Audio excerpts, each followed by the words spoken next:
पूछा ये भी जाता है कि इन पांचों छह का क्या काम है, तो मैं बेसिकली दो तीन का बता दे रहा हूँ।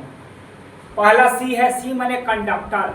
यहाँ ध्यान दीजिए, सी माने कंडक्टर का मतलब, कंडक्टर मतलब जैसे ये तार को आप छीलोगे तो अंदर कॉपर का तार दिखाई देता है, उसी को तो हम कंडक्टर बोल रहे हैं। कंडक्टर में धारा क्या होगी? प्रवाहित होगी। कंडक्टर में धारा क्या होगी? प्रवाहित होगी। इंसुलेटर कुचालक है, तो कुचालक है मतलब इस तरह का कवर लगा हुआ है तार पर कवर लगा हुआ है, वो कुचालक हो गया। मेटालिक सीट अभी बताए थे, शीशे का सीट या धातु का खोल लगा रहेगा। मेन क्वेश्चन इससे आता है, सर बेडिंग क्या है और आर्बरिंग क्या है? यहाँ सोचिएगा, समझिएगा, याद कीजिएगा।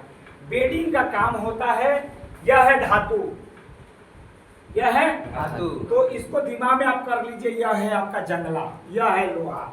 लोहा के ऊपर क्या पड़ने लगेगा? जंग लगने लगेगा। उसी जंग लगने से रोकने के लिए किस चीज का प्रयोग करते हैं? बेडिंग का प्रयोग करते हैं। किस चीज का प्रयोग करते हैं?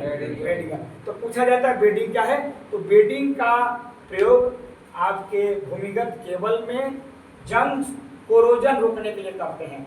कोरोजन का मतलब था जंग लगता है ना दरवाजे जंग। और आर्बरिंग का क्या करता है? आर्बरिंग का फायदा ये होता है वायुमंडलीय क्षति से बचने के लिए, वायुमंडलीय क्षति से बचने के लिए आप आर्बरिंग का प्रयोग करते, दोनों को याद मिलेगा। आर्बरिंग क्या होगा? वायुमंडलीय क्षति। बेडिंग क्या होगा? जंग से बचने के लिए, याद हो जाएगा। बेडिंग का मतलब जंग से बचने के लिए।